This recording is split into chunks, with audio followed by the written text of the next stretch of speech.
Now that Star Wars Jedi Survivor has been out for a week, I want to review the story in detail, so that means spoilers. If you haven't finished the game yet, this is your warning. The short version is that I like the story of Survivor a lot. I didn't enjoy it as much as Fallen Order, but I think part of the reason is because my expectations were simply higher going into Survivor. I knew Fallen Order was going to have fun gameplay that was up my alley, but I was not expecting to fall in love with the characters as hard as I did, or experience the gut punch that was Order 66. I felt completely blindsided by the story of the first game. Survivor didn't quite reach that same level for me, but it did still have some fantastic moments and featured one of my favorite video game sequences in recent history. So now let's dive into some specifics. I love train levels in video games, so the Fallen Order tutorial had me hooked quickly, but it's hard to top running around Coruscant while you remember how to play the game. And by the way, it is so satisfying to have every single power you had at the end of Fallen Order, but now it's at the start of the game. And what better way to show Cal's progression over the past 5 years than by having him face off with the Ninth Sister again?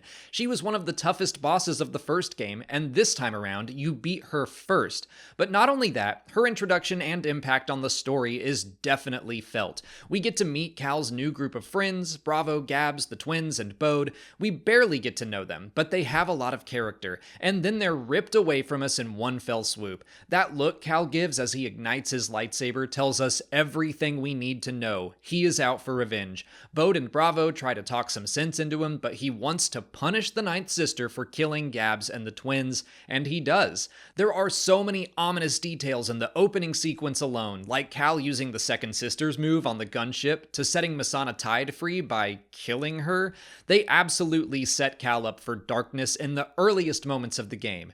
His emotions are clearly driven by the loss and fear of loss for his family, which, tends to go poorly in the Star Wars universe, and I think those feelings are exacerbated by the fact that his original found family is no longer around, which didn't surprise me after reading Battle Scars. It seemed like there were hints of cracks forming within the Mantis crew. Cal is obviously upset at their absence, so why did they leave in the first place? I think it's because Cal won't or can't stop fighting, and I love how much sense that makes for him. In the lead up to this game, we heard a lot about how it would explore what it means to be a Jedi at this point in time. Grease asks if it's time for Cal to be more than a lightsaber, and Seer reminds us that he was just a child when he was sent off to war.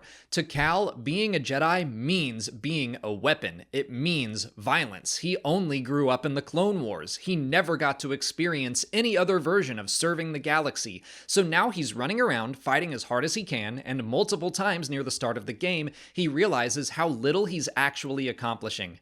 I think Fallen Order was about Cal, Trilla, and Merrin, and how they all dealt with survivor's guilt. They were all about the same age, and their families were ripped away from them. Cal and Merrin were eventually able to overcome that loss and grow, and Trilla kind of did as well, but unfortunately it was too late. So now Survivor is about how you continue surviving in this galaxy. I go back to Yoda's line to Ezra in Star Wars Rebels all the time, that winning isn't as important as how you choose to win. Will you win at any cost? Will you sacrifice your principles to achieve your goals? Or will you win honorably? Survivor continues with that theme, saying that how you choose to survive is important. You survived when so many others didn't, so now what are you going to do with your life? Will Cal continue to fight because it's all he knows how to do? Or will he evolve and use his power to help others survive?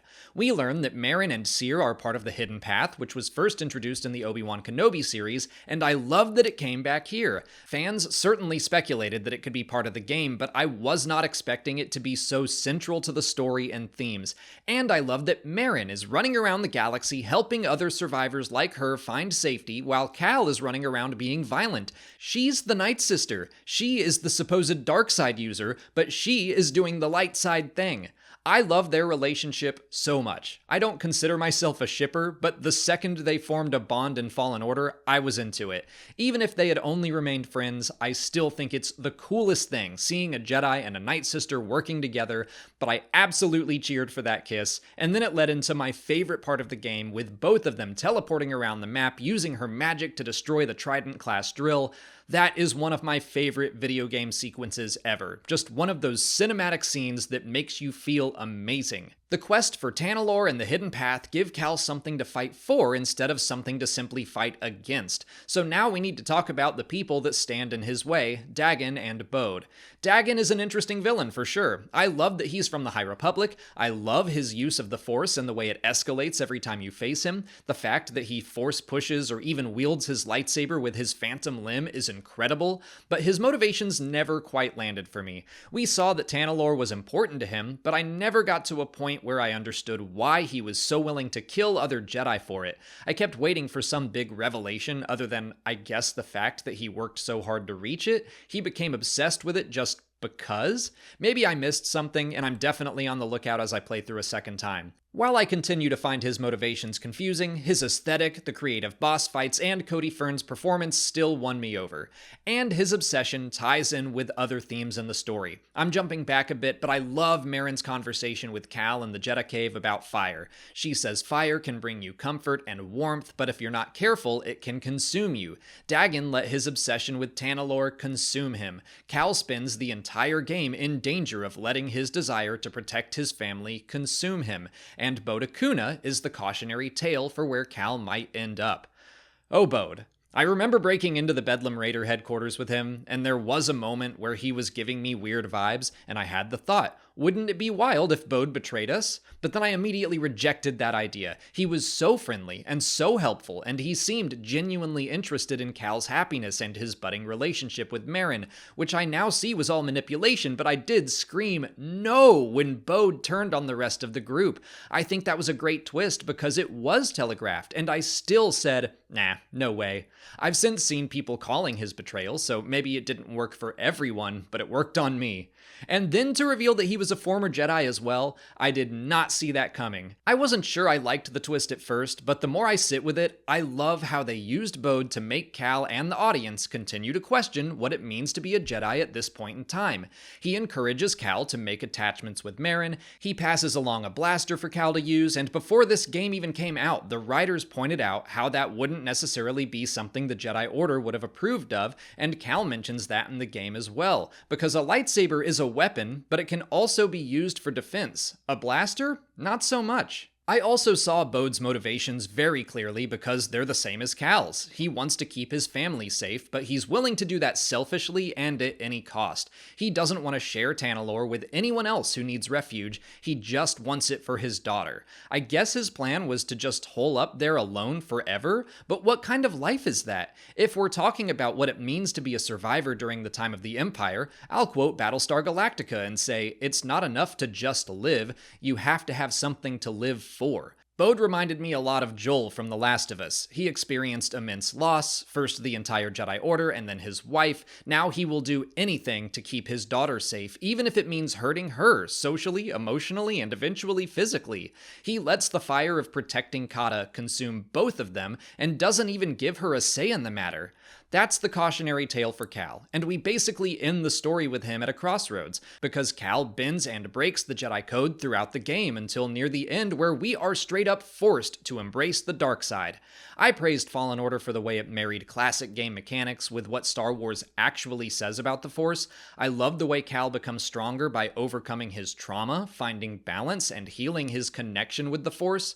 Survivor surprised me again with the dark side mechanic, because it matches exactly what Yoda tells Luke about it in The Empire Strikes Back. It is quicker, easier, and more seductive. Using the dark side in Survivor makes the game easier, which I really like in theory, but I do think it made the end of the game too easy. It's not something Cal can constantly spam, but he can use it often enough. I beat the final Bode boss fight in one attempt during my first playthrough, but I have to admit, I did try to not use the dark side at first. I think it's interesting the game made me feel tempted to use it, but I didn't want to, until I felt like I needed to in order to beat him. I love everything about it thematically and within the story, I just think it was a little overpowered, which is the point. We leave Cal with a lot of questions at the end of the game, which I also think is the point. I think he still has to ask himself what it means for him to be a Jedi now. He is using the dark side, and he knows that's wrong. I think Cal has found more purpose than just being a weapon, but he is also opening himself up to a closer relationship with Merrin,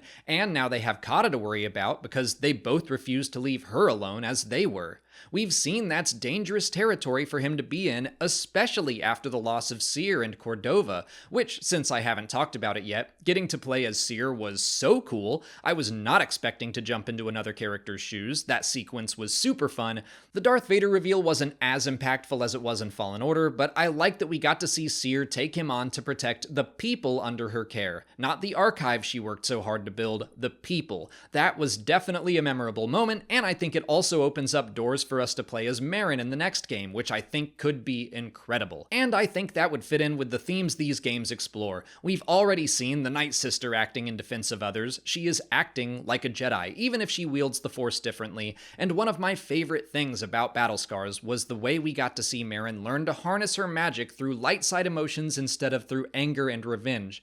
But of course, I think the focus will remain on Cal Kestis. This is his story first and foremost, and they have left him at a distinct emotional cliffhanger. I can't wait to see where his story goes. And one last time, I just want to praise the Star Wars Jedi games for their ability to combine classic video game mechanics and what Star Wars really says about the Force. Video games like these are usually pretty violent. I was willing to chalk it all up to ludonarrative dissonance in Fallen Order, but I think it's fantastic Survivor took it a step further to say, yes, Cal is violent, and it is affecting him. The violence is part of the story. Both games have surprised me in the way they handle the Force. I'm very curious to see if they can do that again, to have Cal reject the dark side in favor of the light, while also keeping the gameplay fresh and exciting. But that brings me to the end of my full spoiler thoughts on Star Wars Jedi Survivor. I really did love the game and the story. I think instead of saying that I prefer Fallen Order's story, which is true, it's also accurate for me to say the Star Wars Jedi storyline as a whole has me completely hooked. They're both incredible Star Wars games that could have been nothing more than a power fantasy. While I absolutely think they do a great job at making you feel like a badass Force wielder, I love that Fallen Order and Survivor have said, no, that's not enough, and they told amazing Star Wars stories as well. Let me know your spoiler-full thoughts on Survivor in the comments. If you haven't already, please like this video and subscribe to the channel to keep up with our continuing game coverage. I'm currently live streaming the game on Grand Jedi Master difficulty. Follow us on TikTok, Twitter, and Instagram, and consider checking out our Patreon page. As always, thanks for watching, and may the Force be with you.